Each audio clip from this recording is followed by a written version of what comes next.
You've officially reached peak scamming level. 5 fake identities, 3 luxury cars, a penthouse rented under somebody else's name, and enough money to retire before turning 30. At least, that's what you think. Because the moment you raise your glass to celebrate, the elevator begins climbing.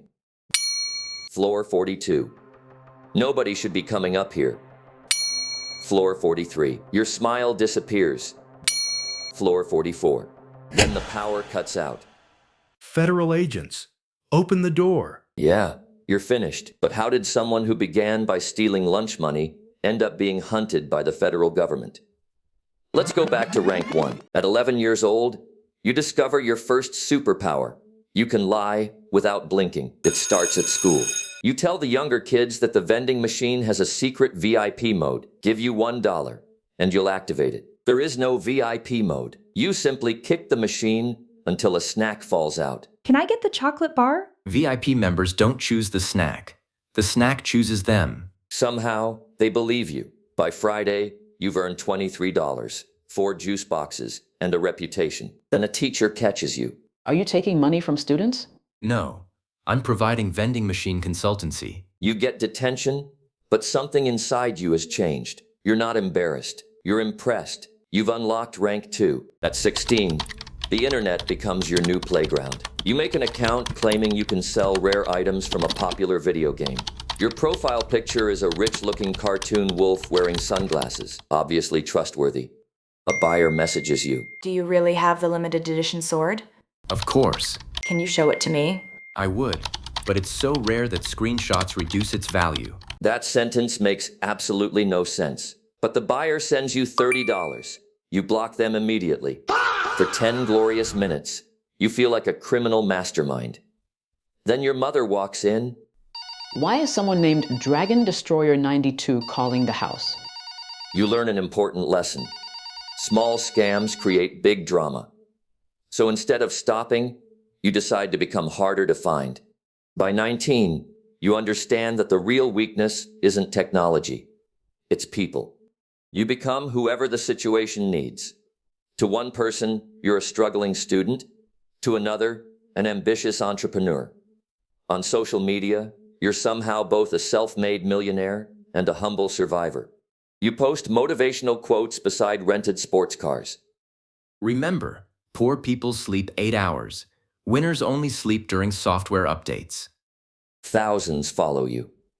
Nobody asks why every photograph is taken in the same dealership parking lot. You start selling an online course called The Millionaire Frequency. Lesson 1 is 12 minutes of you saying mindset in different tones. Mindset. Mind, set. Set your mind. Mind the set. The course makes real money. That's when you stop thinking of yourself as a scammer. Now you call yourself a visionary, and that is far more dangerous. At 22, you create a company. It has a polished website, a dramatic logo, and an office containing exactly 1 desk. But online, the company appears enormous. You describe it as an AI-powered financial lifestyle ecosystem. Nobody knows what that means, including you. But investors love words that sound expensive. You hire 2 employees. One thinks the company sells software, the other thinks it sells investments. You never introduce them. At meetings, you point at charts that only go upward. What does the blue line represent? Growth. And the red line? Aggressive growth. Money begins pouring in. You use new money to keep earlier promises alive. Every success attracts more attention, and every new lie has to support all the old ones. Your scam isn't a trick anymore. It's a building, and you're adding floors while the foundation cracks beneath you. At 25, you go international. Not because you have a plan, because your local bank has started asking questions. You begin flying constantly. Dubai on Monday, London on Wednesday, somewhere with palm trees by Friday. You post every private jet, expensive dinner, and designer watch. What your followers don't see is that the jet was a 10-minute photo rental. The watch is borrowed, and 3 credit cards have already stopped working. Still, your image becomes more valuable than the truth. New partners approach you. Some are impressed, others are scammers too. That's when things become complicated. I know exactly what your company does. Excellent. You don't want me to say it out loud. For the first time, you're the one being manipulated. But you can't leave. Too many people expect returns. Too many employees expect salaries. Too many enemies know your real name. So you do what you've always done. You make the lie bigger. At 27, you reach the level you once dreamed about. A mansion, security guards, magazine interviews, celebrities at your parties. You enter rooms and people stand up. Your childhood friends can't believe it. Neither can your accountant. There are $17 million missing. Not missing. Strategically unavailable. That isn't an accounting term. It will be. You think wealth has made you safe. But success creates records. Every flight leaves a trail. Every transfer creates a timestamp. Every angry victim saves a message.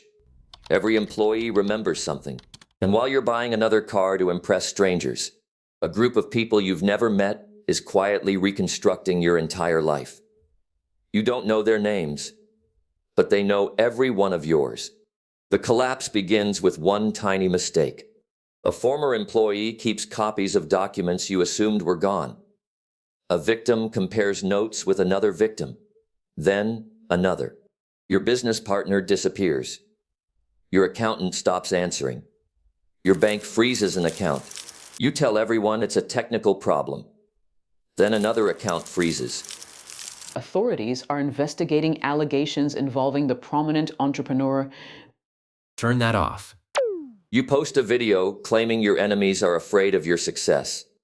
When you become powerful, the system tries to stop you. The video gets 2 million views. It also gives investigators a perfect view of your location through the window behind you. Great job, mastermind. Back in the penthouse, the elevator reaches your floor.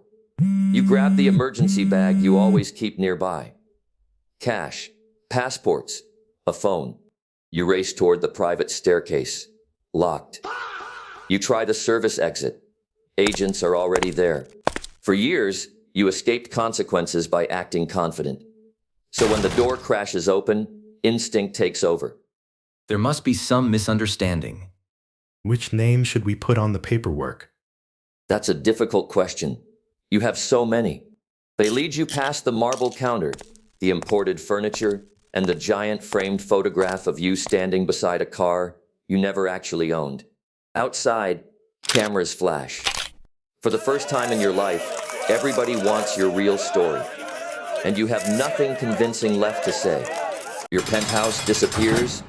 Your followers move on. Your friends claim they barely knew you. The internet turns your motivational speeches into memes, and the fortune you spent years collecting becomes evidence. You climbed every rank. Playground hustler, online rookie, fake guru, fake CEO, international fraudster. You finally reached peak scamming level. Unfortunately, the final boss was consequences. And unlike everyone else, consequences didn't fall for the pitch. The higher the lie climbs, the further it has to fall.